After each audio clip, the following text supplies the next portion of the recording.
walk into this room at your own risk, because it leads to the future. Not a future that will be, but one that might be. This is not a new world.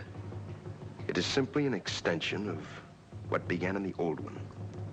It has patterned itself after every dictator who has ever planted the ripping imprint of a boot on the pages of history since the beginning of time.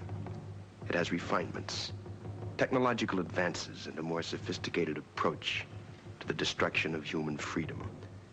But like every one of the super-states that preceded it, it has one iron rule.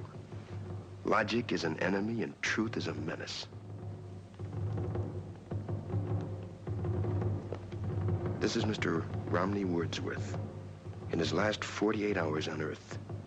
He's a citizen of the state, but will soon have to be eliminated because he is built out of flesh and because he has a mind.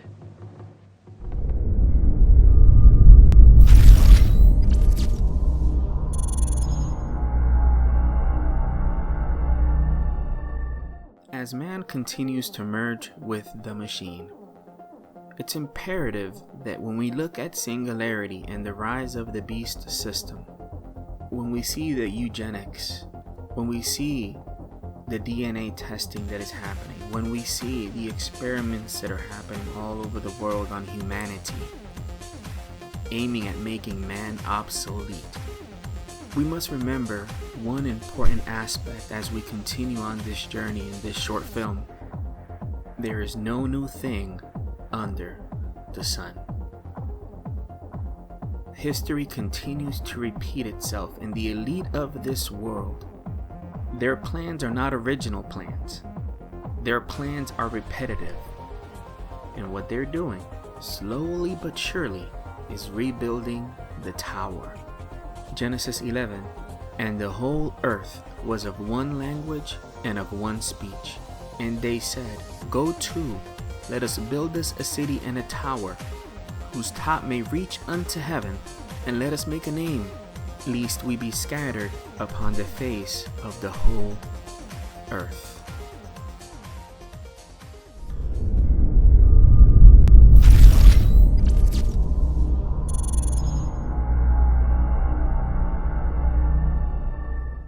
Ye shall be as gods. As the Internet of Things begins to take over, the Internet, the AI systems that are approaching, they will make man feel as if he or she is a god. When I started using computers, there were only about a dozen computers in all of New York City. Now we all carry multiple computers in our pockets and our belts. But computation is a lot more pervasive than these gadgets we carry around. Take this rock, for example. Doesn't look like it's doing very much, but it has trillions of atoms and molecules in here. They're all moving around, bouncing against each other at incredibly high speeds. That's computation. That's not very useful today. It's organized kind of randomly. We can't communicate with it very well, but we're going to change that. We're going to reorganize the vast amount of computation in this rock to make it useful. And it won't just be raw computation. We'll infuse it with exquisitely intelligent software, vastly greater than our intelligence today, and with all the knowledge of the human-machine civilization. This rock is going to be a trillion times more powerful than all biological human brains today. This is going to be quite a valuable rock. We call matter and energy reorganized in this way computronium. We're going to reach these limits late in this century. And at that time, we're going to turn many of the rocks and other stuff suitable for computation into computronium.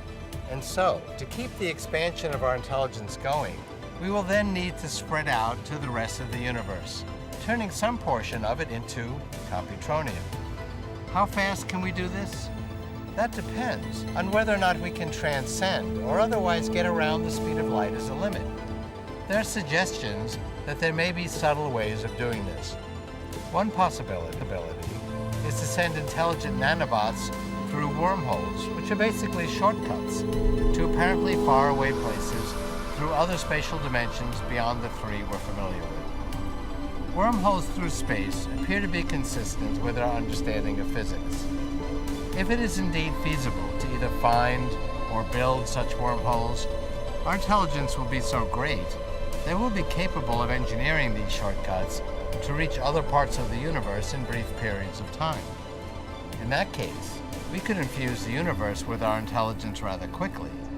It would require only another century, that is, by the end of the 22nd century, to saturate the universe with computronium. On the other hand, if we can't get around the speed of light, it'll take a lot longer. But in either case, expanding our intelligence throughout the universe is our ultimate destiny. In Genesis 3:5, for God doth know that in the day ye eat thereof, then your eyes shall be open, and ye shall be as gods, knowing good and evil. When Satan sells you a story, he will sell you the benefits of the story. If it sounds too good to be true, then you know most likely it's not true. And Satan is deceiving humanity via making them trying to feel as gods. The Singularity Agenda by 2045, these are elite individuals with a lot of power and a lot of money who are trying to live eternally, who are trying to set their own immortality via uploading their consciousness into a cloud type of a system where they can then transfer their bodies into an avatar. The goal really is to stay healthy long enough to get to the point where we have these future technologies.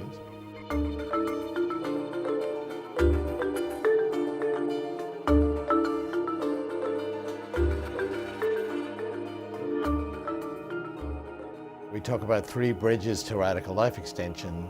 Bridge 2 is biotechnology, reprogramming the information underlying our biology. Bridge 3 is nanotechnology, going beyond biology. Bridge 1 is what we can do right now.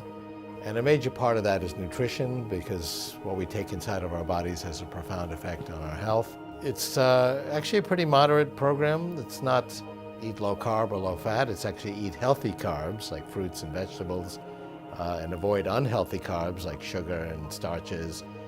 No, the goal of what I'm doing now, which we call Bridge 1, is just to get to Bridge 2, which is only 10, 15, at most 20 years away, which is the full maturation of the biotechnology revolution, where we can really reprogram our biology away from disease and away from aging. And that'll be a bridge to Bridge 3, which is the nanotechnology revolution. For example, nanorobots in your bloodstream that augment your immune system that can destroy virtually all disease. It sounds out of a science fiction movie, yet it is. Why? Because when you see these films and you see these items that you see in Hollywood propaganda, this is speaking to you what their true intentions really are: to live eternally outside of Christ, to live eternally outside of God. To focus on the technologies of the future: nanotechnology, biotechnology, information technology, cognitive technology, genetics, and robotics. Doing so will allow us to find new sources of energy, create fundamentally new architecture and transportation, allow unprecedented developments of human cognitive abilities, refine artificial intelligences and brain-computer interfaces, simulate complex systems, create humanoid robots and cyborgs, and with the help of nanorobots, we may develop manageable matter. Find ways to transfer one's personality to an artificial carrier. Yet what we need is not just another technological revolution, but a new civilizational paradigm. We need new philosophy and ideology, new ethics, new culture and new psychology, and even new metaphysics. We must reset our limits, go beyond ourselves, beyond the Earth, and beyond the solar system. This is an adequate response to the challenges of our time. Thus, new reality and future man will arise. In Genesis 3:6, and when the woman saw that the tree was good for food, let's pause there. their technology, their advancements, their beast system is going to look fantastic, and that it was pleasant to the eyes, and a tree to be desired to make one wise. Their system, their singularity is going to look amazing. She took of the fruit thereof and did eat, and gave also unto her husband with her, and he did eat. The rebellion continues.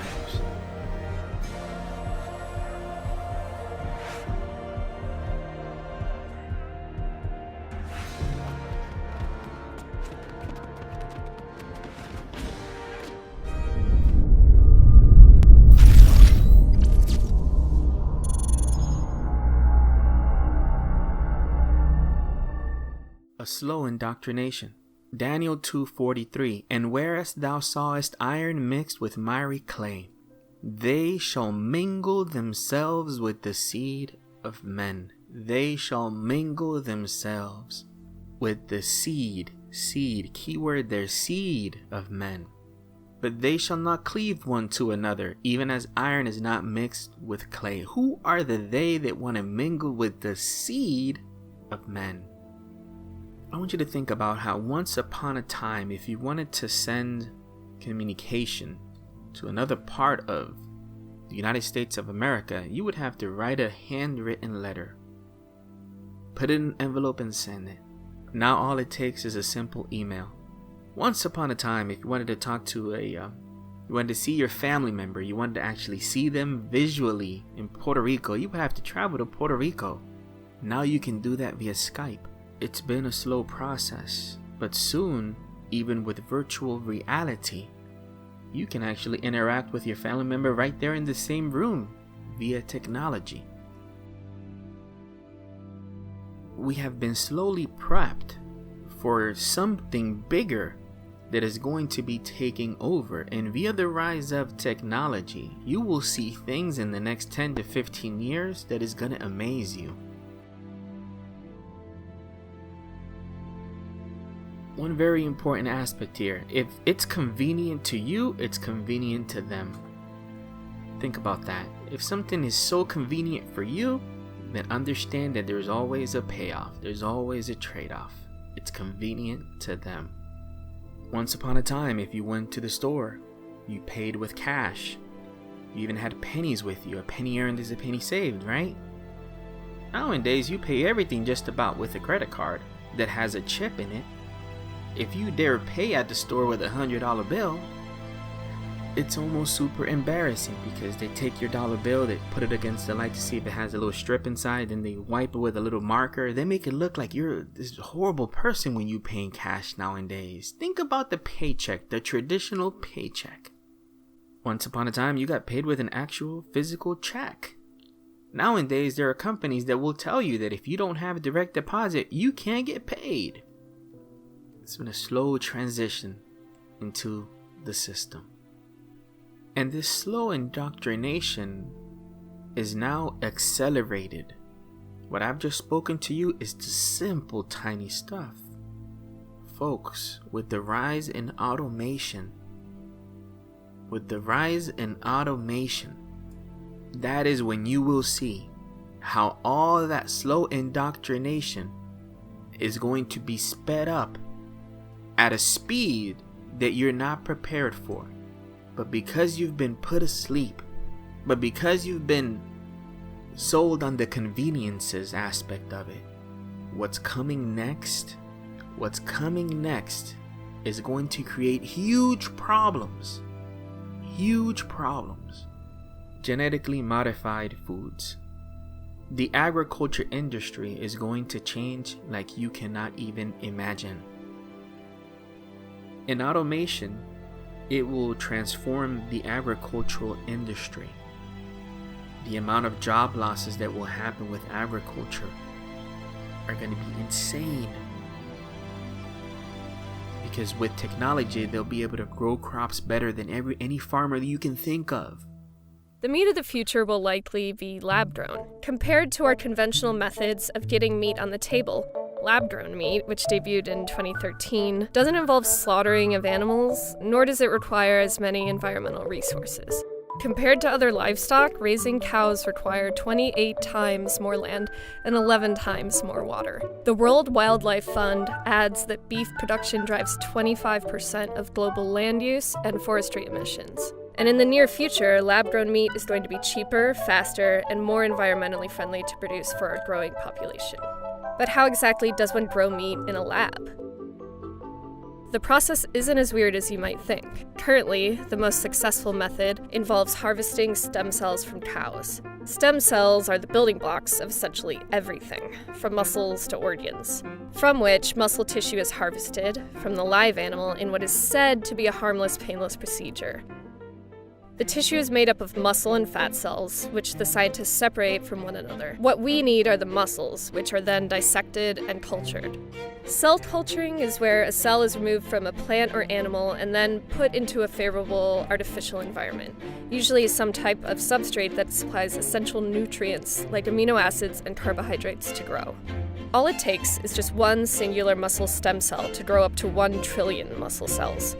The newly grown muscle cells naturally merge together to form tiny myotubes, which are then placed in a ring.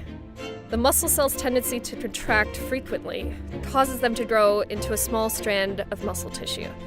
The muscle tissue tubes are then layered together to form a hamburger shape. One muscle cell has the potential to turn into 1 trillion muscle tissue strands, which is a lot of burgers. The lab-grown hamburgers don't quite look like normal hamburgers and are much paler in color and blander in taste. But as scientists point out, that blander taste is a fair trade for an efficient way to create protein and feed the world's growing population. Farmers from around the world face real challenges to producing food because plants are under constant stress from factors like climate change, drought, disease, and pests. These ever-evolving growing conditions, coupled with rapid population growth and changing diets, represent concerns about long-term food security and the preservation of our global environment. Agriculture must respond with timely solutions to these urgent needs. CRISPR-Cas, which stands for Clustered Regularly Interspaced Short Palindromic Repeats, is a breakthrough in biology with broad gene editing applications for plants, animals, and humans. For agriculture, it offers a more efficient and targeted way to develop healthy seeds and help farmers produce more and better food with fewer resources. The healthcare industry, surgeries will be performed by robots. Robots will be able to perform a surgery better than a doctor could, according to them. It's insane what they're planning, folks. It's insane. For most people, AI could sound pretty scary. Many people think about robots from science fiction movies. I think AI is like a very competent friend. It's already helping medical professionals find different clues that will answer our curious questions. In some ways it will be like a shock. It will impact doctors and nurses and everyone. It's like when internet came along. It can make such a huge difference for mankind. We have developed a clinical decision support system for stroke prevention that can give the physician a warning when you have a patient at risk of having a stroke. Qualilife is a company that has a digitalized device that can find cardiac diseases. We're developing a system for keeping track of how people are doing in nursing homes or in home care, for example, in their individual homes. The best thing with AI is that you don't even need to develop a new medication. Just by using existing medication the right way, you can also save lives. You can collect all this information and have computers process it in the background. If we use AI for all the data that we now are generating, we can make a huge difference. Even if all the medical professionals in the world will try to keep up with the best knowledge, it's impossible. We need to help each other, and we need to let machines and data help us as well. AI is not something that is in the distant future, but it's something that is here right now. It's really about preventive care and thereby make people healthier. one can't really understand how great the impact will be until you've seen it. We cannot always make the right decision, but with AI, it's easier when you have a friend by your shoulder. Robots is the Da Vinci line. Da Vinci is focused on translating a surgeon's control movements into direct action upon a patient. So every time a human moves, the robot moves. Unless, of course, a T-Rex happens to be walking by, in which case the robot actually filters out any of those little hand trimmers, so that way you get pure control, no error. Another advantage of robot surgeons is the chance for telesurgery. So let's assume that you're some sort of futuristic penguin research scientist and you're on assignment off the coast of Antarctica when suddenly you need an appendectomy. But your ship is completely trapped by ice and your ship's surgeon has been, I don't know, kidnapped by ice pirates or something. What do? Well, essentially, you Skype it in. A surgeon on the mainland sits down at a terminal and supervises robotically assisted telesurgery via satellite uplink. Another advantage is minimally invasive procedures. Now see, traditional open surgery can leave big scars, they can take a long time to heal, and there's a lot of pain involved in recovery. But what if instead of making a 4-inch incision in your stomach, we were able to do the same procedure using instruments put through little 1/2-inch holes? Now, human doctors have been doing minimally invasive procedures for years, but honestly, there's only so much human hands can do through these tiny holes in your skin. But robotic precision means those incisions have gotten smaller and smaller over time. And if we continue through this miniaturization rabbit hole, who knows? Maybe one day there'll be barely a notion of what an inpatient procedure is. Now, the future for robotic surgery is wide open. Just take a look at what people have created with the Raven line. This is an open source robotic surgeon, and sure, it looks like a couple of mechanical spider arms, but the important thing here is research. You see, it creates a common platform for people to do experiments which will determine the future of robotic surgery. But beyond all that, instead of just talking about robotic assisted surgeries, let's talk about their full potential. We're talking autonomous robot surgeons. Okay, so with machine learning, a robot surgeon could potentially study all the information from successful procedures in the past and apply that to learn how to do those procedures in the future. And if they prove to be as good or better than human surgeons, maybe we wouldn't even go to hospitals to have surgery. Instead, if you expected to have a surgery, you might buy a robot surgeon for the home, or for the office, or for the spacecraft. Which leads me to a question for all of you out there. Let's say that you have to have a dangerous surgical procedure. Which would you choose? The best human surgeon alive today, or the best robot surgeon from 50 years in the future? And with the rise of 5G technology, and if they're going to release 5G technology soon, you best believe that they're already working on 6G. They don't release technologies that they don't already have for many years.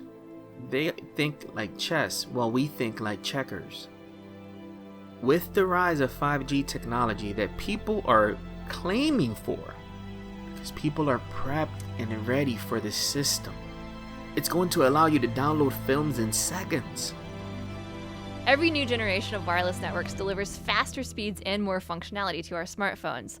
1G brought us the very first cell phones, 2G let us text for the first time, 3G brought us online, and 4G delivered the speeds that we enjoy today. But as more users come online, 4G networks have just about reached the limit of what they're capable of at a time when users want even more data for their smartphones and devices. Now we're headed toward 5G, the next generation of wireless. It will be able to handle 1,000 times more traffic than today's networks, and it'll be up to 10 times faster than 4G LTE. Just imagine downloading an HD movie in under a second, and then let your imagination run wild. This experience be like? This experience would be in your real world. So you wouldn't So I'd be walking down the street. Yeah, you could be walking down the street and you could pick this up and say, oh, I want a coffee. You could order your coffee directly from it. Alan Smithson is a developer in VR and augmented reality and says while the potential for this technology is endless, he warns tech innovation is fast approaching a wall. We've seen an enormous growth in the last few years, and we've gone from headsets that make people sick. We've solved those problems by increasing the frame rates, increasing the resolution. But as you increase the resolution of these screens, of course you have to push more data. That's it, like clicking a mouse. And right now, the networks can't push all of that data. If glasses aren't wired, they can only handle small amounts of data and perform specific tasks. Venus, and it's like right there in front of me. Penny walks in on location. She has to set up the space for a product unveil for a group of clients. The device maps the room in order to construct a digital map of the space. What you see here is next-generation hand tracking. Wireless 5G could make its reach virtually limitless. So I think aim 10 years out. So we're in 2028, and everybody wears a pair of glasses now instead of a smartphone, and those glasses now recognize you. So it recognizes you, your name pops up, so I know, okay, I know who you are, I know maybe your LinkedIn profile pops up. We have this camera, which is recording the position of this ball on this plate. This Nokia video shows the difference in speed between 4 and 5G. The 3 white robots are programmed to balance the ball. It only takes the one on 5G 3 seconds. The 4G network takes 11. A network powerful enough to safely run a hyper-connected world beyond your cell phone, with millions of self-driving cars, delivery drones, smart homes, and even entire cities. But there's a catch. This fast internet travels on tiny wavelengths, much shorter than the ones the current 4G networks work on. That means cell towers or receptors will need to be much closer. We have here something like 10,000 streams for all of the GTA, but the target in 5G is 1 million streams per square kilometer. Per square kilometer. Square kilometers. But this area would have millions, or 1 million. 1 million. Yeah.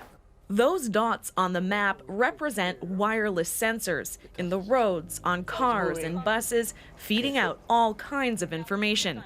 Going forward, those sensors will be nearly everywhere. A network that can be deployed densely enough to get enough of the right data to be able to make smart decisions. It's all that information from those sensors that will make a world of autonomous vehicles possible and safe, allowing cars, roads, streetlights, all the ability to communicate at lightning speeds. 5G also has the potential to fundamentally change the way cities work. To reduce carbon footprint, make better use of energy, make transportation better. The ability to collect, to deploy sensors, collect data, and then do smart things to reduce carbon footprint, for example. All of those are possible. But it's also going to allow them to monitor you 24/7. 24/7 via their technologies. But people have been slowly indoctrinated to the point that they're clamoring for this technology. Be careful what you wish for. They love creating problems so that then they can be the solution.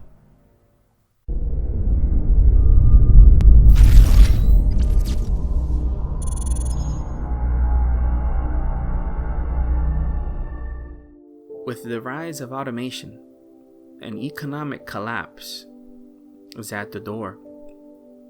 And this economic collapse that is coming is going to be very bad for a lot of people, because automation is already destroying a lot of jobs. Imagine in 5 years how it's going to be. What the elite of this world are contemplating is a universal basic income. There are already tests being performed all around the world. Top-notch leaders all around the world are thinking about universal basic income. Now, today, we have a level of wealth inequality that hurts everyone.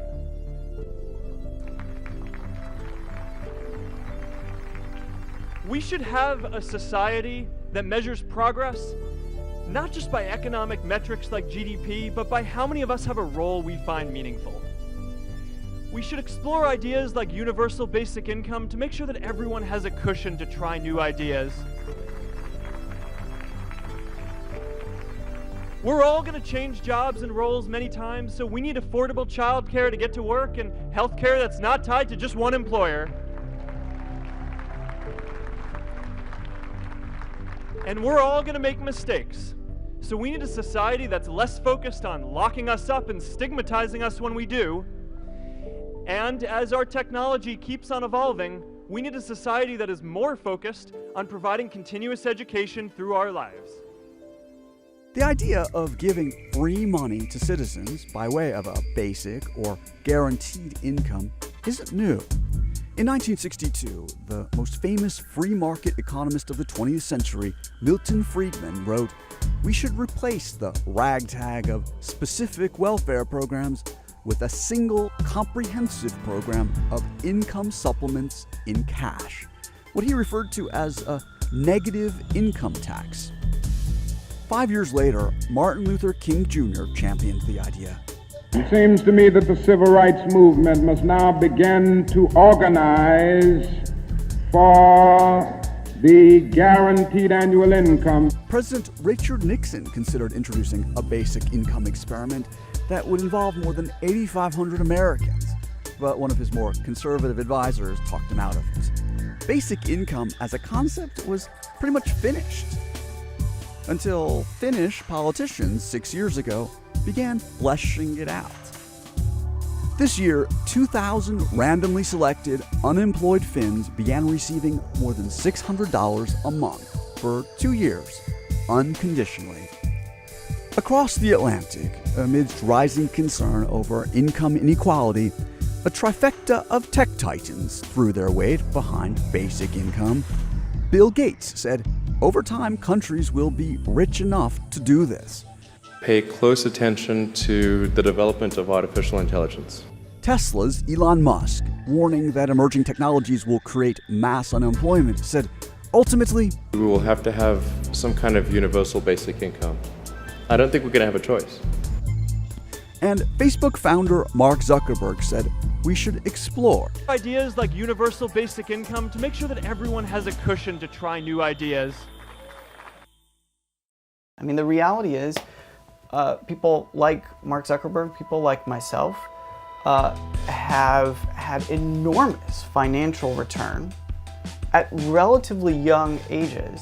Zuckerberg's Harvard roommate, Facebook co-founder Chris Hughes, is devoting his time these days to promoting basic income. Remember his character from the movie The Social Network? Who should we send it to first? Dwight. Neil. Well, now Hughes leads a network of mostly tech execs who endorse basic income, but with a work requirement. If you certainly work in a job, you get paid, that's work. I also think if you're doing childcare or elder care, that's work. If you take a broad definition of work, you don't think there are going to be a lot of people who are going to try to game and scam the system so that they don't work, so they can hang out? So, nobody's talking about having a sort of a police force to come to verify it. I think it's quite simple. I don't know if it's that simple. So take somebody who, let's say, is a painter and does a few paintings a month and sells those and sometimes makes a little bit of money off of that. Does that person qualify? She made money last year. Absolutely. But she only made $200 on her paintings last year. So that would suggest she's not that serious about it. Sure. And in my view, as a worker, she deserves a basic income. Hughes's net worth is reportedly around $500 million. So then why don't you and Mark create a list and allow the first, million people to sign up, and you'll start sending them a check every month. It's not fair. What we have to do is create a society where everybody who works is guaranteed not to live in poverty. I think that's something that folks on the right and on the left can agree with. You don't got to be in tech to think that that's a reasonable idea. This universal basic income is going to be part of the solution that the elite have for controlling the masses. But what comes with this universal basic income? Think about it. Think about what comes usually when you depend on the elite for something.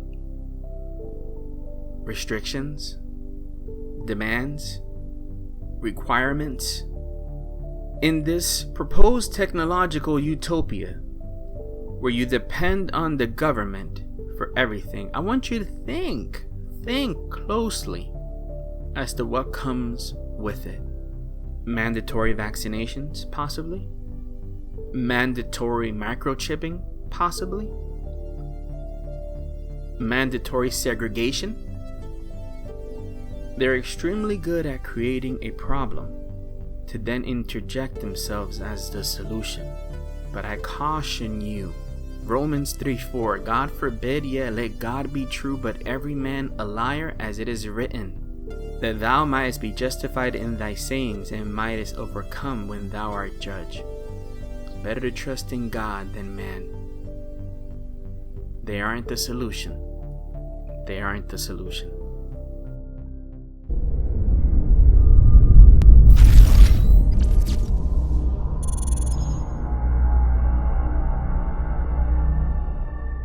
Pruitt-Igoe was one of the first project developments where, I mean, the name alone, projects. Why do they call it projects? What are they experimenting with these quote-unquote projects? If you haven't heard of Pruitt-Igoe, I suggest you look at the documentary The Myth of Pruitt-Igoe. Check out the entire documentary. It goes to show you what can happen when you depend on the government to do everything for you. Pruitt-Igoe was a 35 million plus development project, and it only took 3 to 4 years easily for it to be destroyed, completely destroyed. These developments are run by the St. Louis Housing Authority. This is a far cry from the crowded, collapsing tenements that many of these people have known. Here in bright new buildings with spacious grounds, they can live. It was a very beautiful place, like a big hotel resort, I'd say. It was like an oasis in the desert. All this newness. I never thought I would live in that kind of a surrounding. What happened? Well, one day we woke up and it was all gone. We pulled up with the moving van. I knew at that point that it was hell on earth. Pruitt-Igoe looks like a battleground. Vandalism and neglect have left fear among the remaining occupants. In the middle 50s, St. Louis thought it had solved its low-cost housing needs, but instead a monster was created. The experiment had gone terribly awry. It was just uncontrollable.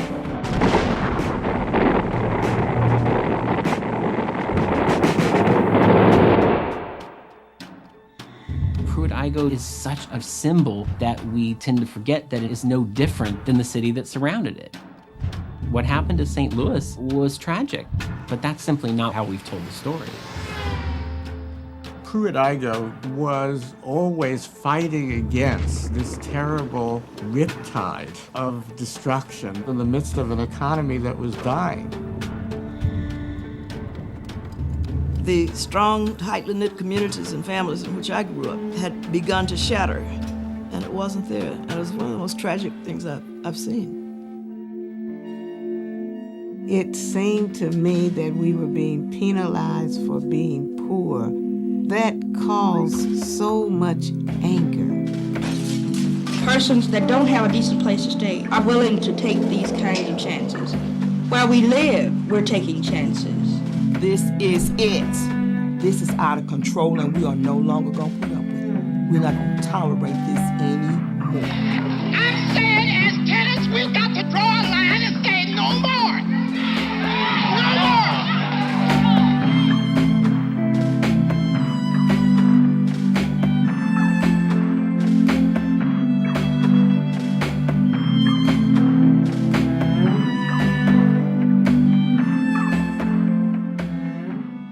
Mentioned, it was painted as an utopia.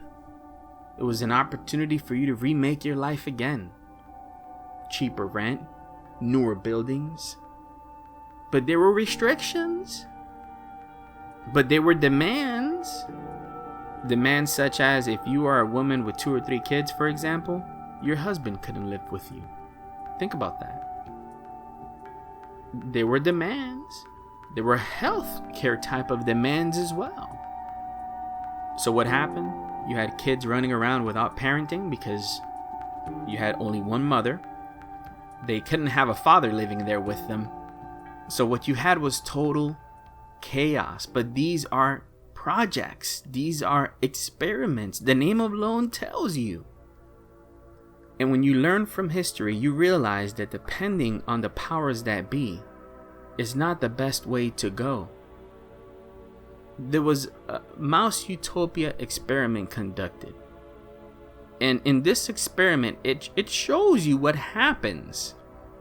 There's no such thing as a utopia. The work of Dr. John Calhoun at the National Institute of Health in Washington, D.C. has attempted to answer this question. In a unique experiment that took years to complete, Dr. Calhoun used white mice to study population growth and its effects on individual behavior.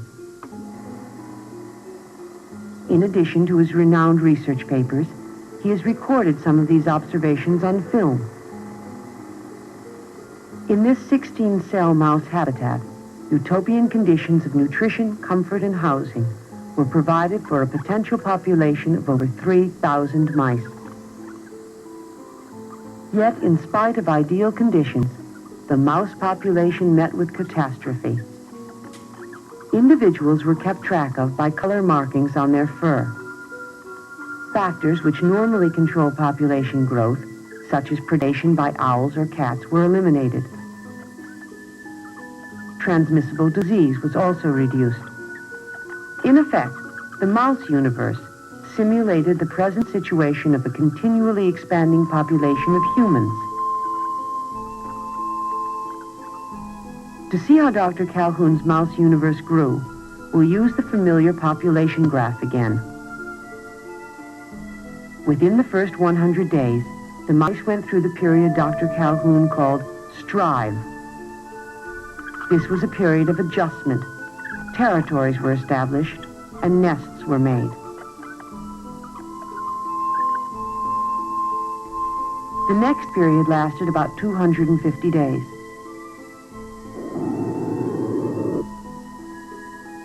The population of the mice doubled every 60 days.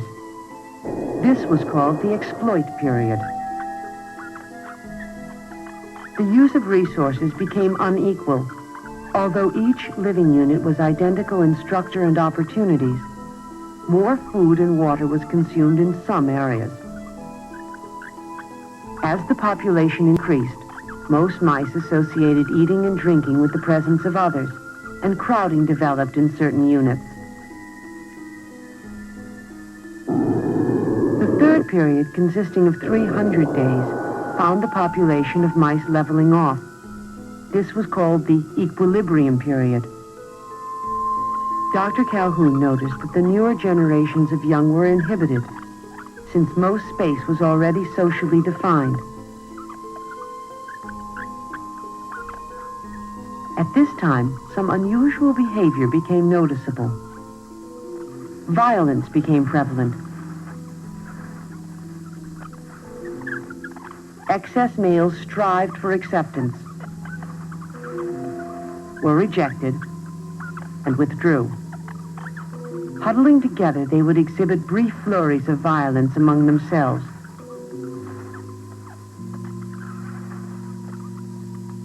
The effects of violence became increasingly visible.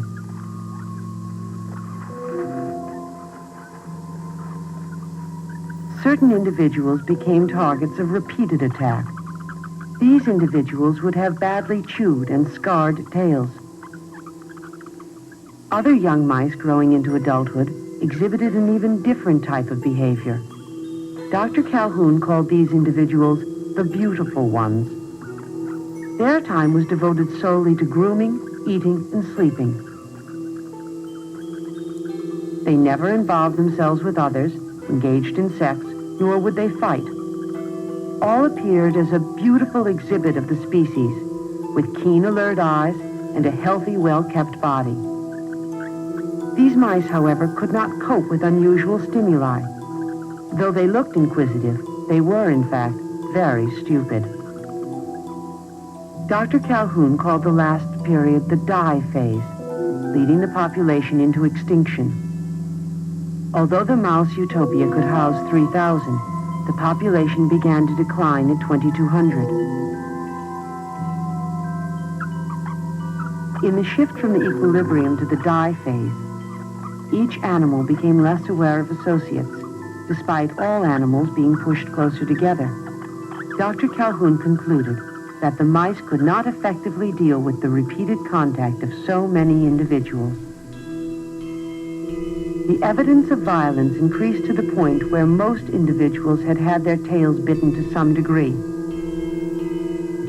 Eventually, the entire mouse population perished.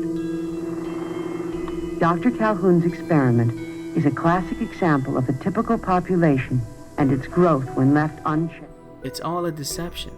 And when you study history, you realize that experiments have been conducted in a mass scale in preparation for singularity.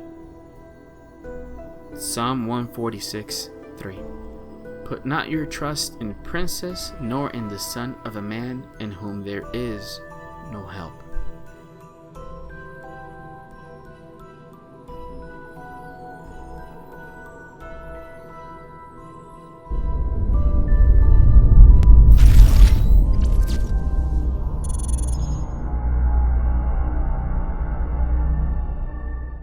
And a one-world system, a one-world government is going to be rising. And you may say, oh, you're being a conspiracy theorist, but hear it from them. We have before us the opportunity to forge for ourselves and for future generations a new world order, a world where the rule of law, not the law of the jungle, governs the conduct of nations. When we are successful, and we will be, we have a real chance at this new world order, an order in which a credible United Nations can use its peacekeeping role to fulfill the promise and vision of the UN's founders. It is a big idea, a new world order, a world in which there is the very real prospect of a new world order. After 1989, President Bush said, and it's a phrase that I often use myself, that we needed a new world order. There is a chance for the President of the United States to use this disaster to carry out what his father, a phrase his father used, I think, only once, and hasn't been used since, and that is a new world order. So that the problem of the Bush presidency will be the emergence of a new international order.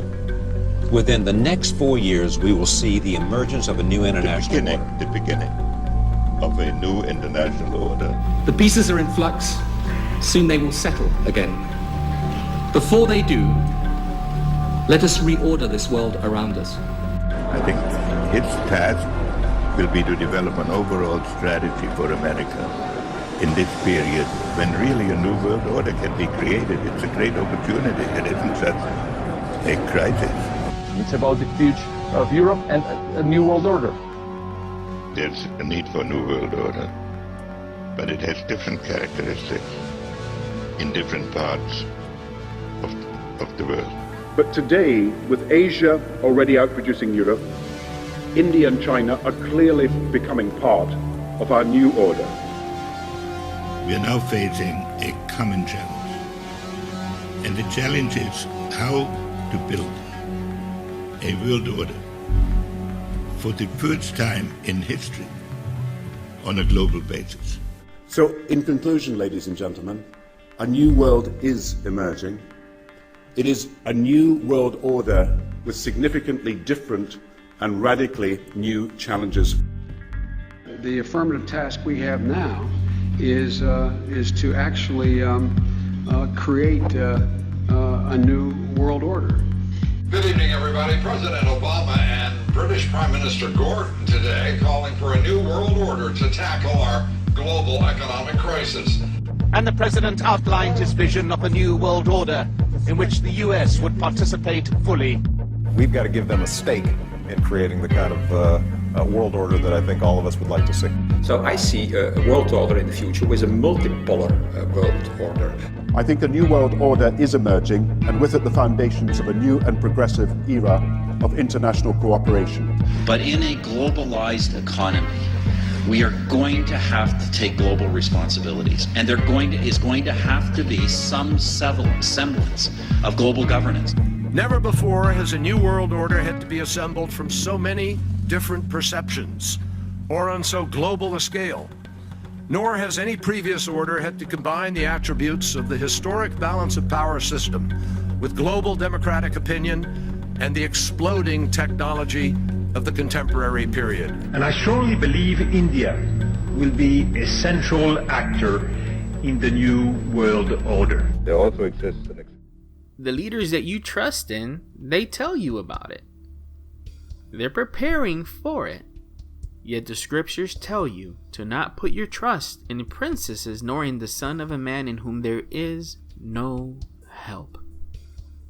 And with the rise of artificial intelligence, with the rise of the blockchain technology, which could potentially be the brainchild of artificial intelligence. So that was my one slide overview of AI. So now, blockchain, right? So a couple years ago, there was a programmer who no one knows, named Satoshi Nakamoto, who released a paper on a cryptography mailing list detailing a system called Bitcoin that allows two people to transmit value online without needing a third party, namely a bank. So what happens is, instead of a bank being the third party, there are a group of people called miners, and anybody can become a miner. You just need a laptop, right? Anybody can become a miner. And the idea is that when I transmit value to you from me, these miners have to approve this transaction. They have to say, okay, let me check this list of transactions. So every miner has a copy of every transaction that has occurred in the network. And they have to approve whether or not this transaction is valid or not, right? Because they have the list.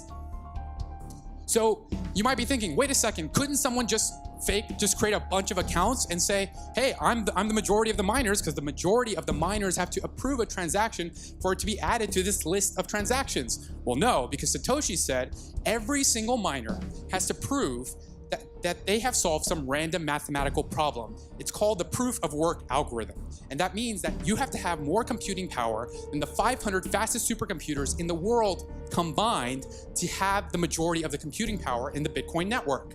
And because no one has that much computing power, no one's been able to hack Bitcoin. And that's why it has a over 100 billion market cap as of yesterday, more than the GDP of some countries, and no one's been able to hack it. It's been around for a decade. It's a really powerful technology. Let's keep going here.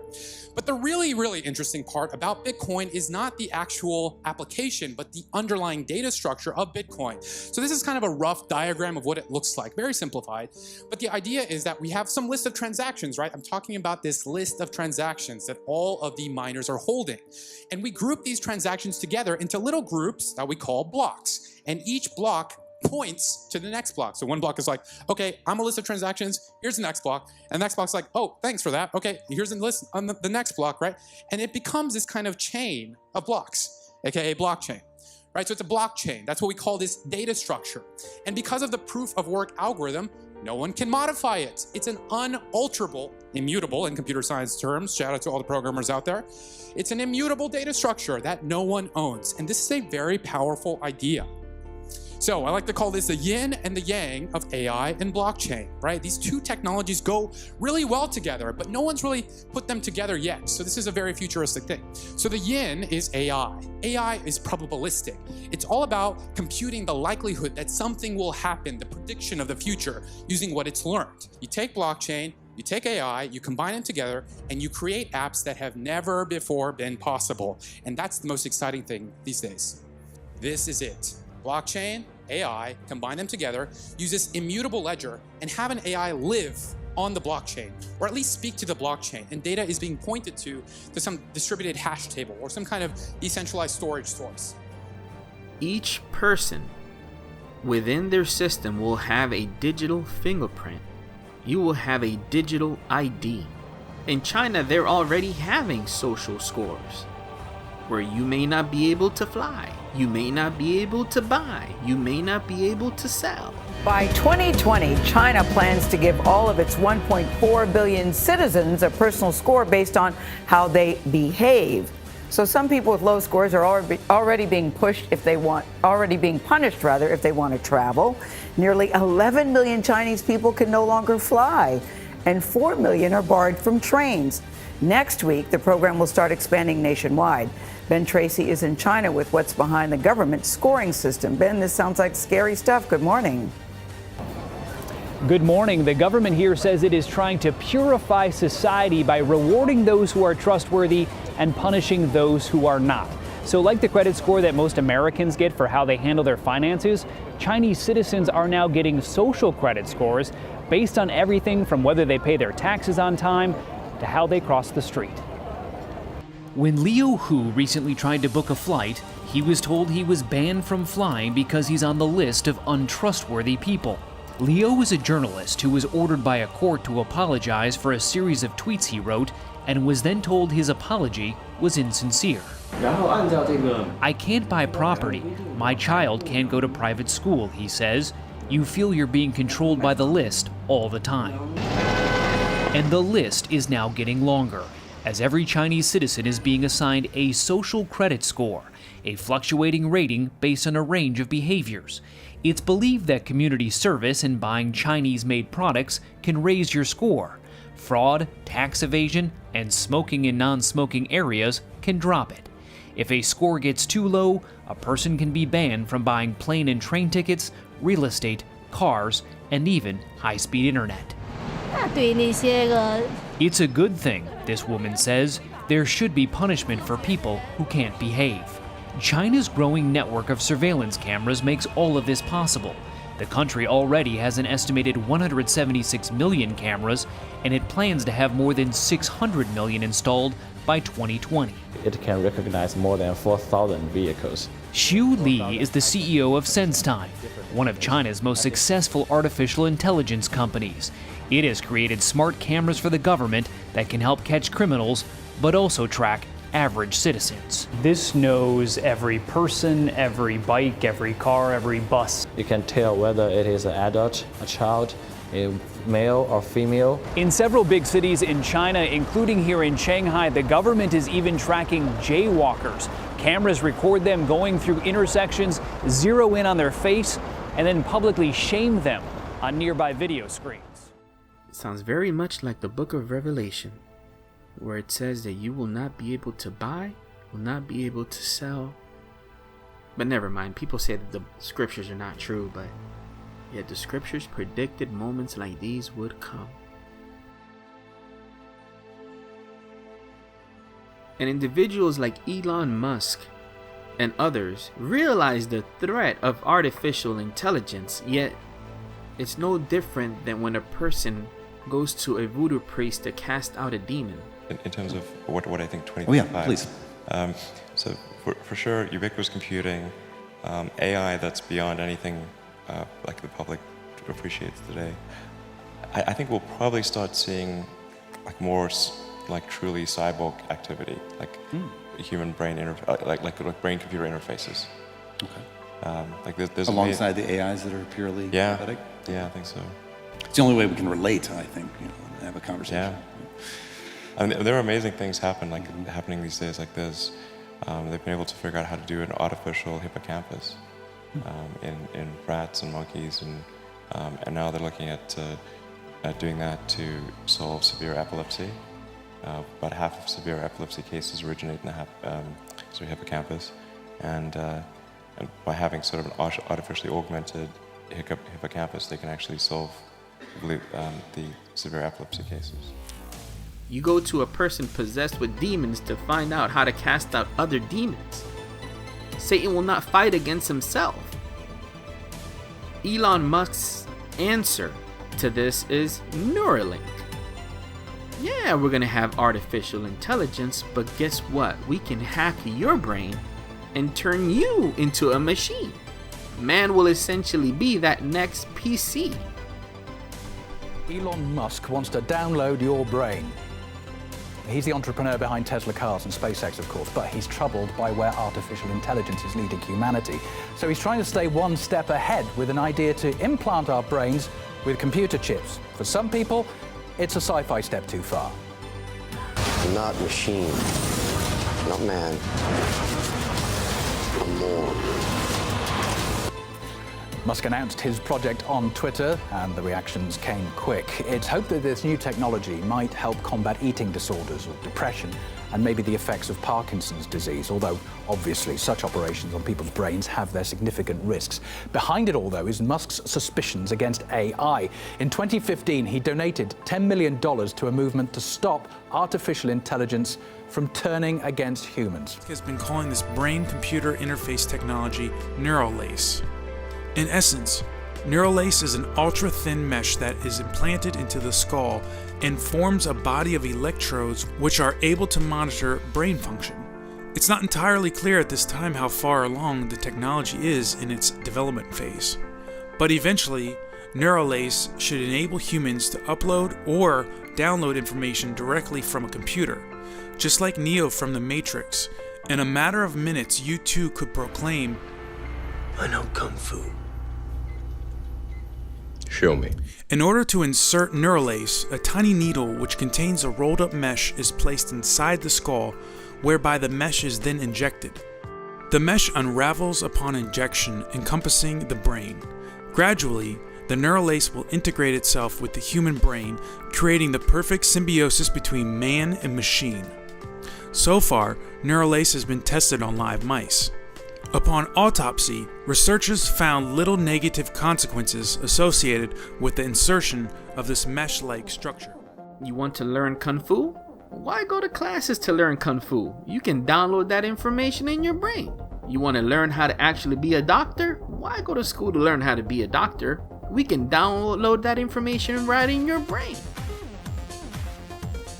Education as we know it, going to college as we know it, will be a thing of the past as technology rises. And you would simply buy and download courses as you need to. As I mentioned, they sell you the benefits, but their answer is wickedness. Because Elon Musk's Neuralink is not the answer, it's still part of the system. And if a universal basic income is implemented, as you saw with Pruitt-Igoe, and you saw with the Mouse Utopia experiment, and that's nothing, that's just what's public, folks. What's been done in hiding, whoa, it's intense. If the government is the one providing you your salary, they can control who you talk to, they can control your health care, what you put into your system, they can control what you buy, they can control what you sell, they can control what you see. And soon, not even your thought life will be private. Because as the beast system rises, and as mentioned earlier with 5G, Satan is not omnipresent. Only God is omnipresent, but Satan via technology is building his omnipresence. Revelation 13:8, and all that dwell upon the earth shall worship him, whose name are not written in the book of life of the Lamb, slain from the foundations of the world. The dream, the utopia, turns into a nightmare.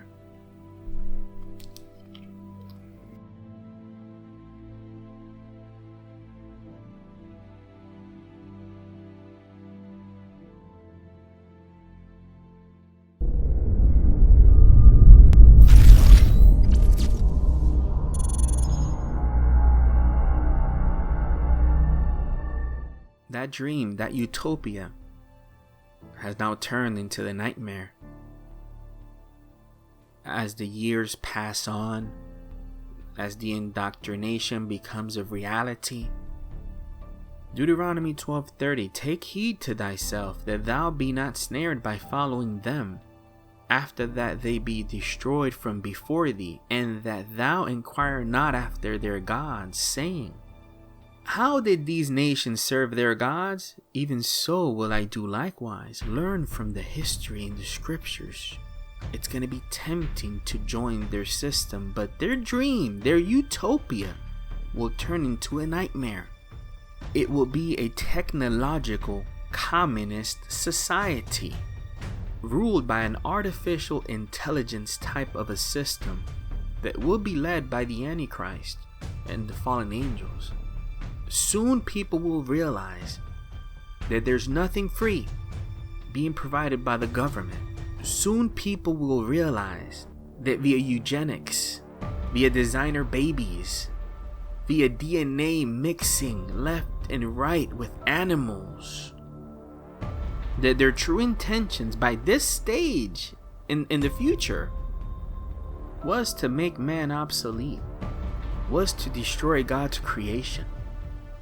And only those who try, artificial intelligence will rule with a very demonic attitude, because eventually, as you know it, AI will be programmed by people full of sin. Isaiah 5:20, woe unto them that call evil good and good evil, that put darkness for light and light for darkness, that put bitter for sweet and sweet for bitter. These people will literally call evil good and good evil. And those hailing artificial intelligence, Russia says that whoever has artificial intelligence will rule the world. Those programming artificial intelligence, and in their beast system, they will have a robot army, robotic type of an army. I mean, you have these. Why do you need a cop when you can have a robot that can chase you and not get tired? Why do you need a canine dog to chase you when you can have robot dogs chase you?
With their system, they will have drones that can detect who's in any type of a building, and these robotic armies controlled by AI will be able to see, will be able to chase you non-stop. I mean, they're going to be able to recharge their batteries with the sun. I mean, AI and its system is not what it's painted. They're painting it into a dream, but you don't realize that is going to turn into a nightmare. And that is one of the biggest flaws of artificial intelligence.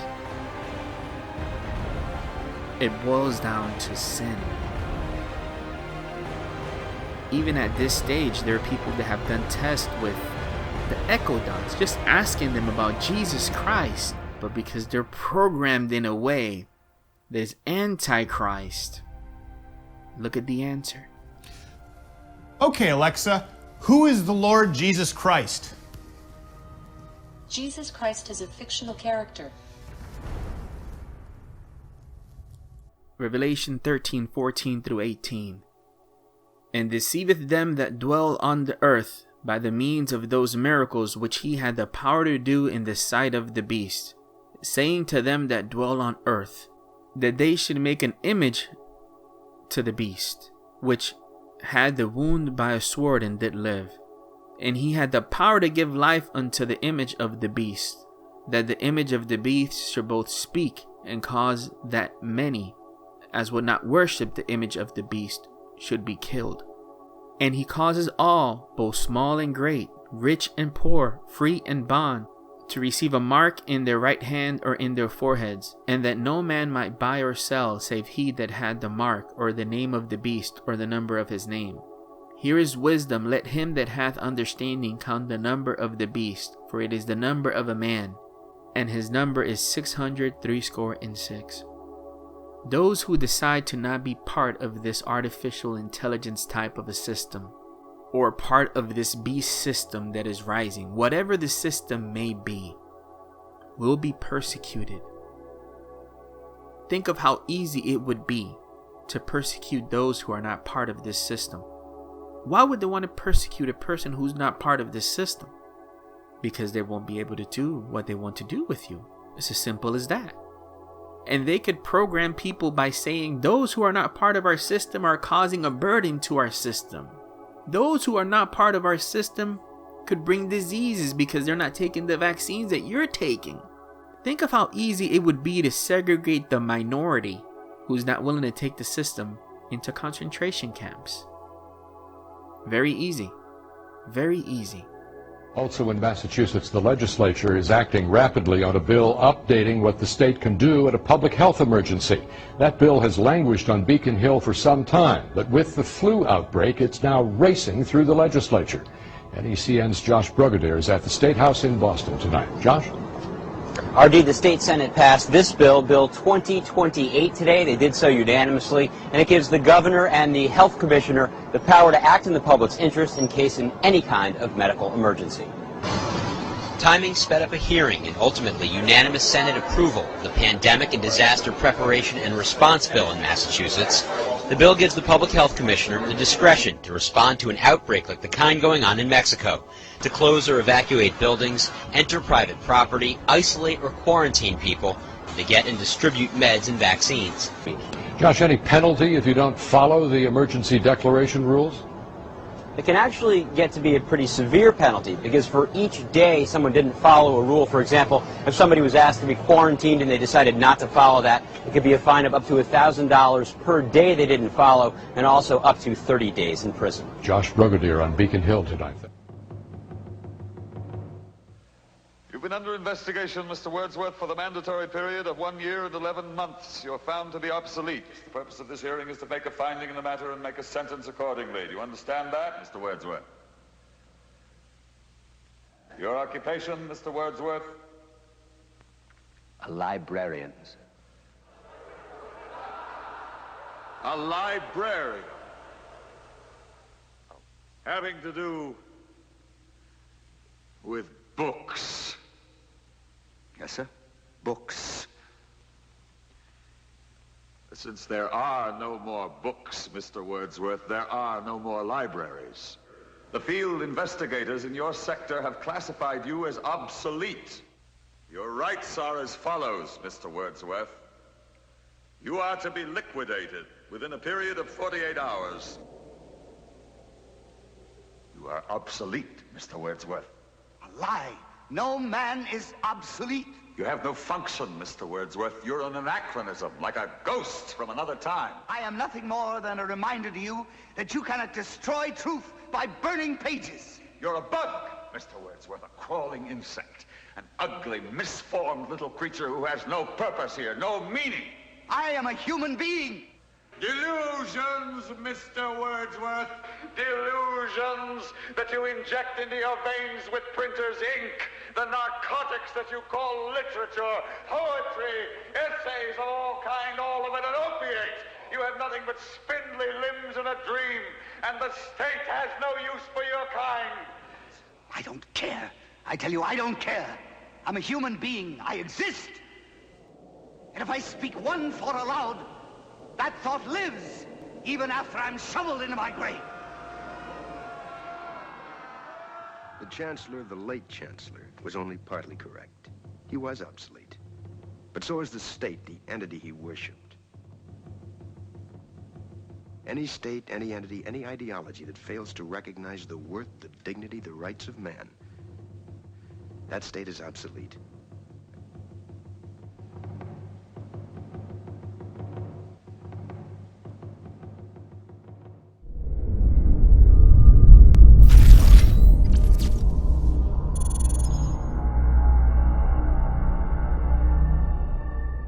We spoke on how that utopia, that technological utopia, will turn into a nightmare.